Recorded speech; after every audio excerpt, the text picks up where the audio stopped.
नमस्कार दर्शक बंधु ओडिशार योदर फोरकास्टिंग चैनल उइंड ओडियार समस्त दर्शक बंधु मानकु आजिर पाणीपाग अपडेट रे आपनकु स्वागत। दर्शक बंधु राज्यर विभिन्न अंचल में बदलिला पाणीपाग वर्षा सांगकु घड़घड़ी जनजीवन अस्तव्यस्त।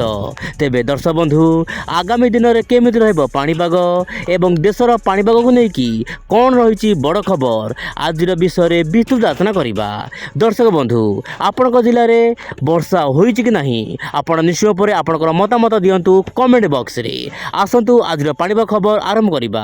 दर्शक बंधु सर्वप्रथमे ओडिशा पाणीपाग खबर आरंभ करबा। आपण सैटेलाइट इमेज रे देखंतु वर्तमान परिस्थिति रे ओडिशार विभिन्न जिले में पाग सामान्य मेघुआ रहिबा सहित कोहला पाग जारी रही। तेबे दर्शक बंधु कोहला पाग रहिबार मुख्य कारण हेउची सामुद्रिक वायु ओडिशा भितर प्रवेश करुची। आपण मोबाइल स्क्रीन देखंतु यार प्रभाव में आज ओडिशार केतक अंचल में सामान्य वर्षा देखा मिल पारे। सेहीपर दर्शक बंधु बंगोपसागर मध्य जलबाष्पूर्ण वायु देशर विभिन्न भाग को पहुँचुची जहाँपाई कि देशर विभिन्न भाग में वर्षा देखा मिल पारे। तेबे वर्तमान परिस्थिति में तापमात्रा सेतेटा बढ़िबार आशंका नहीं, किंतु आसंता काली ठारू पुणी थे तापमात्रा बढ़िबार आशंका रही। तेबे दर्शक बंधु आज तापमात्रा उपर जदि नजर पकेबा आपण देखंतु आपणकर कोलकाता रे 30 डिग्री, सेहीपर दर्शक बंधु विशाखापट्टनम रे 35, ता सहित हैदराबाद रे 36, चेन्नई रे 34, बेंगलुरु रे 33, मुंबई रे 33, सेहीपर सूरत रे 34, अहमदाबाद रे 32 डिग्री तापमात्रा रेकर्ड कराई जा सर्वाधिक।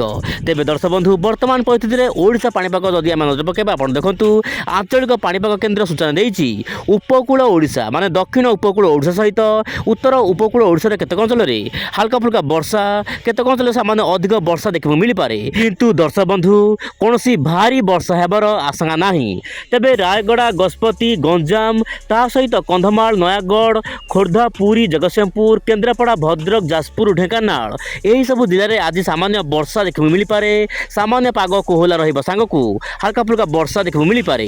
गत 24 घंटा मध्य ओडिशार विभिन्न जिले में वर्षा होईची। तेबे आपणक जिले में वर्षा केमिति रहिची आपण निश्चय परे कमेंट रे आपणकर मत दियंतु। तेबे दर्शक बंधु आपणकर जेमिति रहुची 9 रु 10 तारिख मध्य आपणकर कोरापुट, नवरंगपुर ता सहित कलाहांडी, रायगड़ा, गंजाम, गजपति, खोर्धा, पुरी, जगतसिंहपुर, केन्द्रापड़ा, नयागढ़ यार आखपाख अंचल में सामान्य वर्षा आसना काली देखा मिल पारे। माने 9 तारिख रु 10 तारिख मध्य यही सब जिले में स्थाने स्थाने हल्का फुल्का वर्षा देखा मिल पारे। तेबे दर्शक बंधु आपणकर पाणीपाग सूचना देइछि 10 रु 14 तारिख मध्य कौन वर्षा हबार आशंका नहीं, किंतु दर्शक बंधु मु आपको कहबाक चेष्टा करी पाणीपाग हेउछि पूर्वानुमान साइंस।